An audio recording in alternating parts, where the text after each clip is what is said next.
Hey guys, welcome to this video lecture series on the subject of polymer science and technology.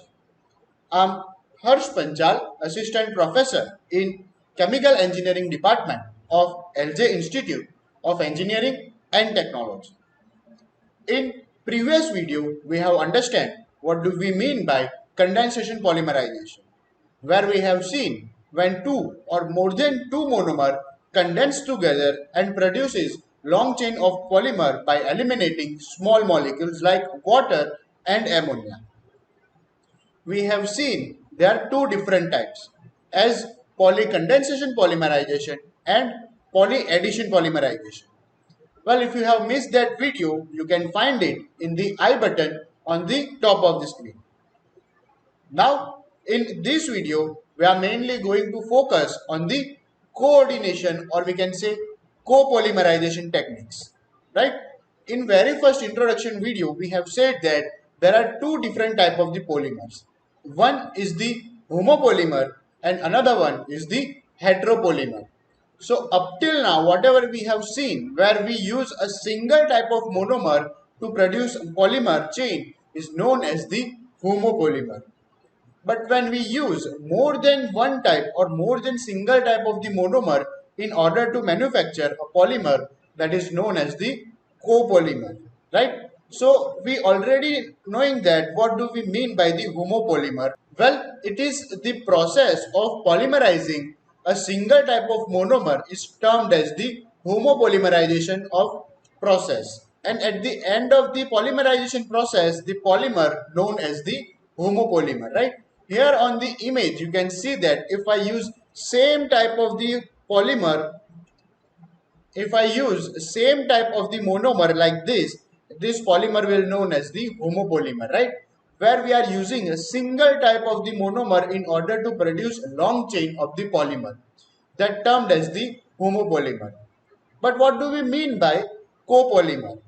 Well, when we use more than one type or more than two type of the monomer combined together, joined together and produce a polymer, that polymer is known as the copolymer, right?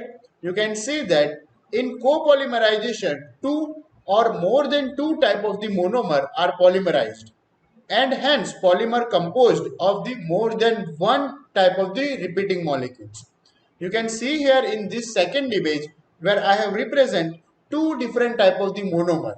You can see that this is the one type of monomer and here you can see that this is the another type of the monomer, right? So in the introduction lecture, we have seen the ethene example. That ethene monomer is continuously used on a repetitive basis to produce polyethylene. So we can say that this polyethylene is the homopolymer because it is manufactured by using single type of ethene molecule, right? Or single type of ethene monomer. But when this particular ethene mix with another monomer, like you can say styrene, when styrene mix with another monomer such as butadiene, it produces styrene butadiene rubber, right? So that particular component is known as the copolymer because we are using more than two or more than one type of the monomer and combine together, join together and produce a monomer that is known as the copolymer, right? So this is what the basic definition of the copolymerization process where we use more than two types of the monomer, right? It is not necessary always that it require more than two types. You can also use two. So we can say that copolymerization is the process in which two or more than two type of the different monomer combine together, react together and produces a polymer is referred as the copolymerization process, right? Now let's discuss further about this copolymerization process. You can see here that how we can produce or what is the preparation methods for this type of the copolymer, right? So basically it is more or less similar that we have understand for the homopolymer. This copolymer can also be produced by two different methods. One is the addition polymerization technique and another one is the condensation polymerization technique, right? We have already understand what do we mean by both the things in a homopolymer, right? So same kind of the phenomena will be followed in this copolymerization technique as well. but the only difference will be that the another monomer will be having different structure, right? So here we are going to use two or more than two type of the different monomers, but the overall process will be same that we have used in the heterogeneous, or we can say homopolymer, right? So in the addition polymerization, we have again so again we have it is repeated addition of monomer to chain of the polymer. So in addition polymerization, similar kind of the thing going to be happen, that it will continue by addition of the new monomer on a long chain of the polymer, right? So let's suppose if we have styrene, then the another monomer, that is butadiene, will continue to add on the styrene. Then one more styrene will be adding. Then after that there will be fourth butadiene. Then will be fifth styrene. Then sixth will be your butadiene. So series will continue to go, and we will ultimately have heterogeneous type of the polymer that we termed as the copolymer, right? So this process will take place is known as the addition polymerization, in which the addition of a different monomer such as styrene and butadiene continue to take place simultaneously and produces long chain of polymer, and that referred as the addition polymerization in copolymer, right? Now moving towards the condensation polymerization, it is basically same kind of the phenomena that we have seen take place by the reaction between monomers to form polymer, and small molecule is eliminated. So again here in this similar fashion, these two monomer will condense together and produces long chain, right? And again there will be small molecule will be liberated out, or we can say eliminated, such as water and ammonia. But here the thing is, this two monomer will have different structure rather than in the homopolymer, right? So in a homopolymer, what we are used to having, when two ethene molecule condense together, they produce polyethylene. But here one styrene will be there and one butadiene will be there. Both are the different monomer will condense together. So basic funda is the same, but we are going to use two different type of the monomers. Right now, let's see. There are three different types of the polymerization technique under the tag of addition polymerization, right? As free radical polymerization, ionic polymerization, and coordination polymerization. These three we have already understand in the heterogeneous, in the homopolymerization techniques, right? So they are basically same kind of the phenomena. In free radical polymerization, we are going to have one free radical which is the responsible for the growth of the long chain.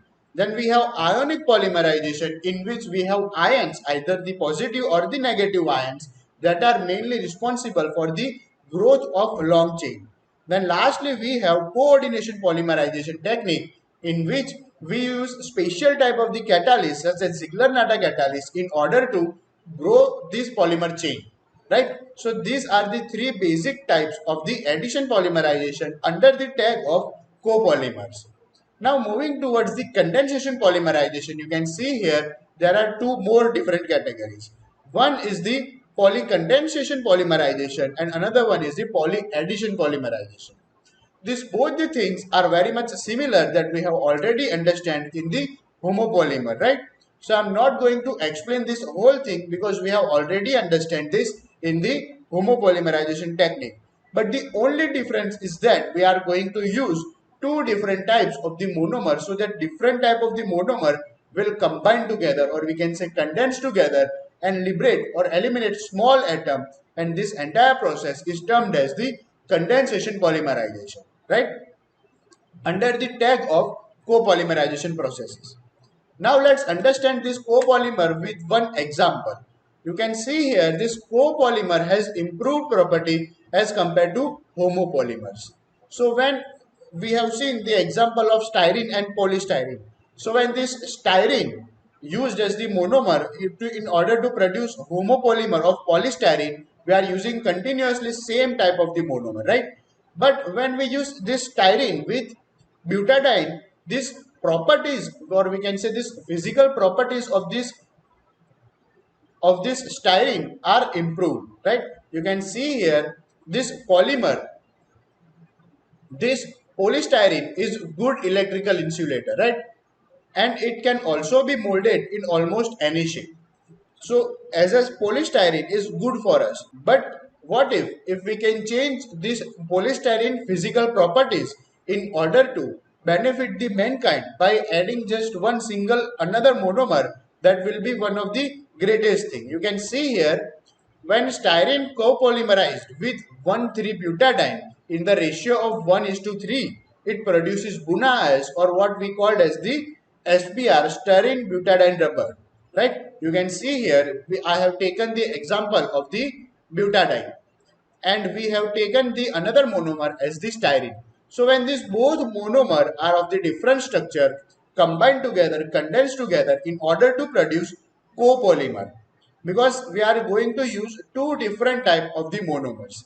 So when these two different type of the monomer combine together, they produces styrene butadiene rubber. You can see here, this is the structure of the styrene butadiene rubber, right? So now its property of styrene are now enhanced because of addition of this butadiene. Now this butadiene styrene rubber, or we can say BuNaS, is having different properties. It can resist heat at the next level, or it is again having very good property as the rubber. As you can see that this SBR is largely used in order to manufacture the tires, right? Automobile tires. This SBR has a high tensile strength and it is very tough. So its strength increases by addition of this butadiene, right? And it is also having high abbreviation against heat, so it can easily resist this heat. This SBR is again good substitute for the natural rubber. So instead of natural rubber, we can use this SBR in order to produce different kind of the rubbers manufacturing industries. It is also used for the manufacturing of tires, floor tiles, and footwears, right? You can see these are the very basic need of the human being, and that can be fulfilled by this copolymer known as the SBR. So similar copolymerization of polyacetate with vinyl chloride improve its processability of this vinyl chloride, which otherwise decomposes on it heating.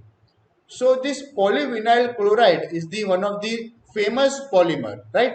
But it decomposes when we apply some high amount of heat.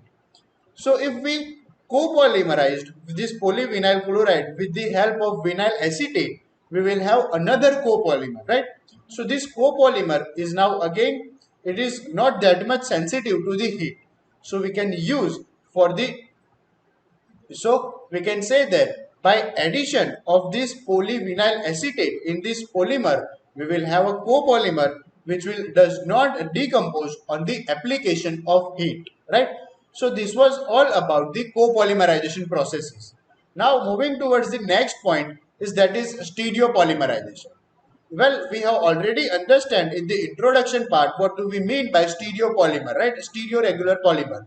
Basically, stereo is represented by the tacticity, and tacticity is nothing but your orientation of the monomeric unit in a polymer chain. Either it take place orderly or disorderly fashion, right? With respect to the main chain that we have already understand in the first chapter. What do we mean by tacticity? There are three or four different type of the tacticity, and it also covers the stereopolymer, as the first one is the isotactic. So this orientation or this position of the monomer on the long chain will decide its physical properties.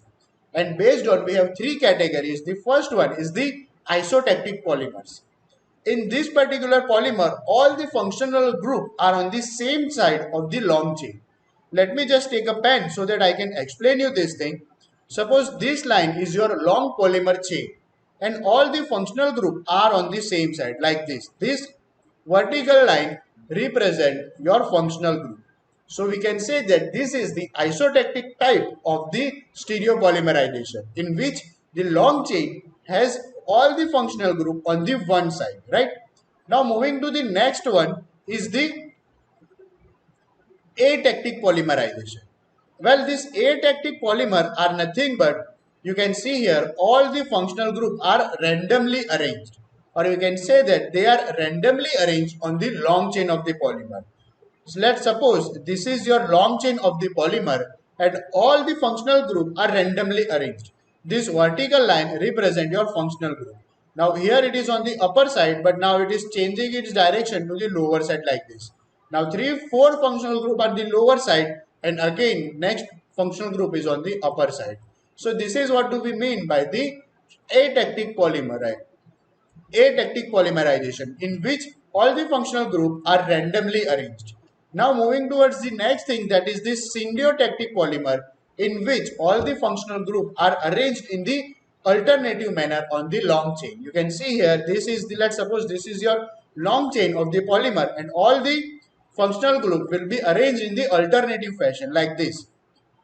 You can see here now in the up direction, down, up, down. Here this one is on the upward and this one on the downward, like that, downward direction, right? So this is what do we mean by this syndiotactic polymer, and this is what this stereopolymerization process, right? So now having said that, this thing conclude your third chapter of the polymerization reaction. Now let's just quickly revise what we have already seen in this chapter, right? We have started this chapter with the definition of the polymerization reaction. What do we mean by polymerization reaction? Then we have classified this polymerization reaction in 2 or 3 categories as step growth polymerization, which include this polyaddition polymerization and polycondensation polymerization, right? This step growth polymerization is also referred as the polycondensation polymerization.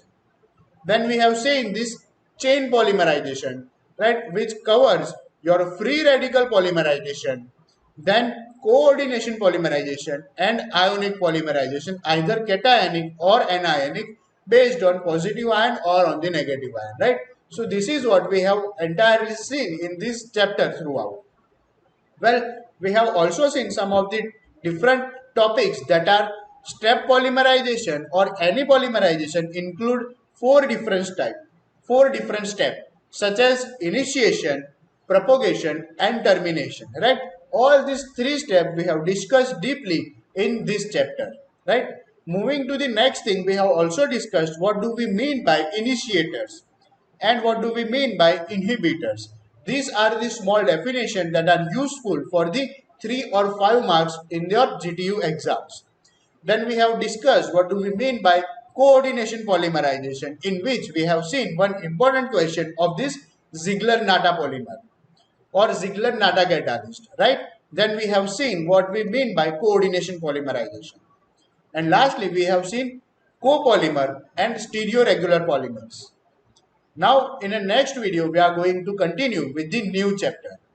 Till then, keep watching, keep learning. Thank you.